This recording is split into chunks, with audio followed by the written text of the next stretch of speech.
Karen here, Emerging Soul Tarot with your daily read.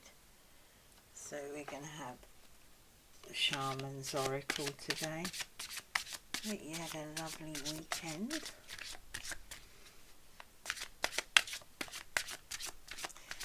Now we've got, here in the UK, it's very dark in the morning, so I'm having to light a lot of candles. I don't want the main light on, I don't like it on when I'm reading, so yeah. Hopefully I've got enough light in here for you. Let me know in the comments if it's hard to see. Okay. Oh, beautiful. Spirit of family. I think the last reading I done we had a spirit, didn't we? Spirit of truth. Dancer. I don't know. Spirit of family. I'm going to have a look at what it says in the book. Right. Spirit of family. I am the spirit of family. It's so lovely. Just noticing it's somebody, one person, a lot of animals, that may be your family. I hold the heart of the family group in my hands, sheltering it and protecting it from harm, and helping to bind together the elements it comprises. On every side I see relatives, both human and animal, that together form part of a greater whole. I reach out to a spiritual kin, to both ancestors and guardians, offering support in times of trouble and resolution in times of conflict. Yeah. So, yeah, the concept of our ancestors, you know, were the family unit, the tribe. It's the bonding, so it can be, you know, it may not be direct family, it could be family that you have kind of gathered, you know, around you in terms of your friends, in terms of, you know, soul tribe. But, yeah, they also included the creatures, and I know there's a lot of dog lovers, cat lovers out there. But also it would be their family in terms of the animals that they needed to sustain them. So a real sense of spiritual community. So the shaman, the shaman, human and animal, and it's a reminder of the vital role we're playing, yeah. Because we play a vital role within our communities, and we don't always see that as family. But if you want to be completely broad, the whole world is family. You know, it is, because we're the human family. So let's have a look. So I don't know if any of you are having problems connecting, but there are many connections out there. It's finding the connections that resonate with you, that you're comfortable with. Because our ancestors did put people outside the camp if they were harmful to the majority of the community, you know. So we always have to hope it's not us being put outside the camp, but if we're doing good, then we don't usually. But yeah, it's a nice one to start the week with, unless you had a difficult time with your family over the weekend.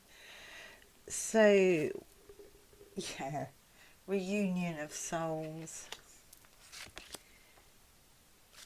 forgiveness, yeah, and creativity. Beautiful, like that Three of Cups energy. Joy, happiness, co-creation. Yeah, so we'll start with our reunion of souls. You know, we're talking in terms of family. So however you see your family, this reunion of souls is that sense of soul contract, you know, that everybody who's in our life, whether we get on with them or don't, there's almost that sense that there's agreement there to support each other, to grow, to develop.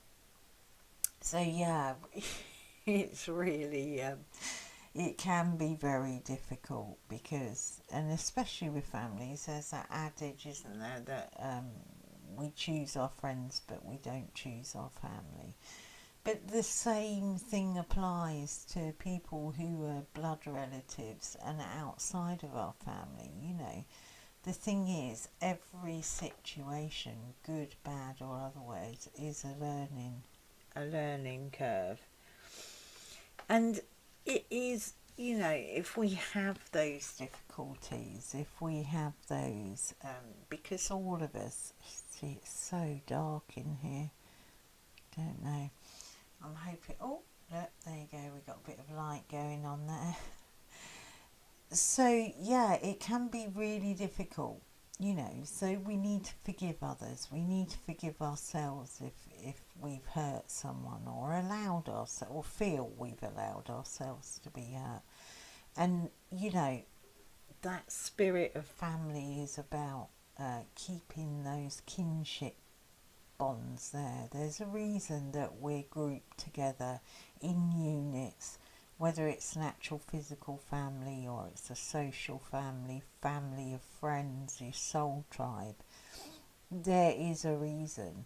And yeah, the soul contracts is a good way to look, because if somebody is in your life who brings you, rubs you up the wrong way, or really upsets you, or is really hurtful, betraying, whatever, we can look at that reunion of souls and say, well, this is a lesson I signed up for, you know. And sometimes with families, and that is a really hard concept. I mean, I had a discussion a little while ago with a friend, you know. I said, and I signed up for this, you know. It is a hard concept. But if we're looking about, you know, our hearts opening, being able to really dip into our true essence, those difficult situations are often the ones where we see who we really are. We see our shadow, we see, you know, our ego, what we want to project in the world, our personality, and we can draw and drop down to our essence and find out the reservoirs of forgiveness we have,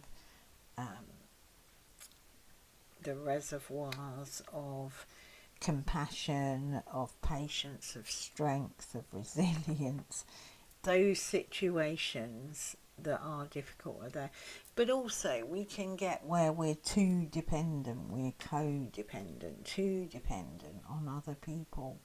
You know, we need to look at that as well. We need to have an attachment, that if that attachment goes, I mean, any of you who've been parents and, you know, the children grow up and they get their own lives, and sometimes they move completely away from you, out of your life, either physically or, you know, emotionally, whatever. But there can be that kind of loss, and we can see in that our need to hang on. This is where we need to look at the nature of things, the cycle of things. If you watch if you watch the rooks and the crows, they're so intelligent, you know, they feed, they are amazing parents, they provide for their chicks. But when those chicks, and often they're bigger than the parents by the time they, you know, they've fledged, because the parents have lost, you know, half their body weight. But those chicks will sit there like, nyah, nyah, nyah, wanting food, and the crows jab them. They just sort of get away. There's that sense that there is a natural cycle where we need to let go, whether that be children or that be family members. You know, it is not meant to be codependent, where our whole world depends on another. We're meant to find that strength, resilience and beauty inside of us so we can be self-sufficient, but we come into relationship from a place of relative wholeness, you know, rather than coming in needing someone to supply something for you. It's part of it. And part of the reason, a big reason that we are together in family groups, or an outworking of it, you know, we can have that creativity. I mean, the creating of a family is a creative act. It's the ultimate creative act, replicating a human, isn't it? So, but there's creativity, and any of these difficulties we have, you know, where we need to forgive, where we need to let go of our past. We just come out of this eclipse. We'll be dealing with the eclipse energy for some time, you know. Get creative with it, you know, get creative with it if you're struggling. Forgiveness is a process. It does take time, but, you know, get creative with it. I think I've kind of said before,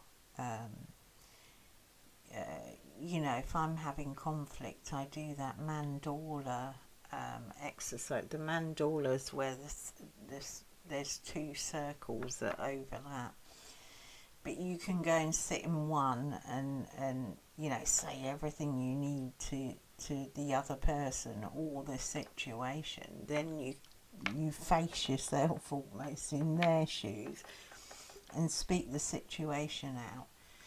It's kind of a bit gestalty. It sounds a bit odd, but it actually does work, and you keep doing that until you come to the mandala, the middle, you know, where you found that balance. And it's not about allowing people to mistreat you. It's actually creatively dealing with things and the issues you come up, because with this soul contract, and even with this spirit of family, we're put together for a reason, and one of the ultimate reasons is, you know, to support us in our growth, our you know, our maturing process, our wisdom process. In the West, we've lost a lot of the, you know, like extended family where you had the wise elders. We've got a lot of pressure on the family in the West. So we often come against even more difficulties because there's, you know, we have mums or dads bringing up children alone, away from any grandparents, aunts, uncles. So there is a lot. But know this week, whatever you're going through, good, bad or otherwise, there is that spirit of family, that kind of energy there to support you creatively. And it may be about, you know, just being more creative within your family. It doesn't all have to be heavy. I'm just talking about shadow aspect, but, you know, the creativity within a family, how you can create beautiful space, you know, physically, emotionally, spiritually, for the whole family, where you can come together. Spirituality, again, it's something that's really gone off the cards in the West particularly. But these were things that gelled, you know, not just family units, but units to units. It kind of gelled the community. So if there are not those things there, think about your family traditions. I mean, we've got the holidays coming up soon, you know.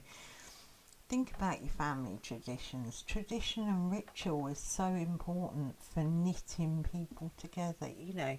Have a look at that. How can you be creative in creating your own traditions? If you grew up with very few, how can you create those traditions for your family, for yourself, you know, to bring that kind of gelling together? I'm not going to go on and on here today. We've had a lot of readings over the last week. So, and I also think about you who are watching, you know, it can get quite heavy and quite a lot. So, yeah. I would look at the creativity with the holidays, you know. I started things like with my children, you know, they made Christmas decorations and put them on the tree, or they always, every Christmas, made marzipan creatures, you know, and it became a tradition. And it's something that creates, you know, lovely memories that they can pass on to their children. You know, and in the summer we had traditions where we always got the paint out in the garden so they could, you know, paint things and have them all over the kitchen cupboards. They can be simple, creative things that involve everyone. My mother used to cook with us, you know. We had a tradition of stirring the Christmas pud, each of us, and making a wish. Yeah, just be creative. If you haven't got traditions that have been passed on, create your own. Okay, so we got the earth there. Take responsibility for every thought and feeling. It can affect the whole universe, yeah. And if we put this in this terms, you know, we need to release, we need to forgive the things that have happened in our family from, you know, when we were growing up, or lack of family.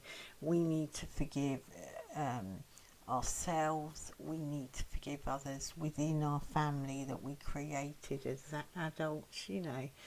And we need to take responsibility for the thoughts and feelings and let them go and find a place to grow, yeah. And be creative. Just be creative. Creativity is an amazing thing. It can really turn some difficult situations into joyous ones. Alright, hope that was helpful. Lots of love. Bye bye.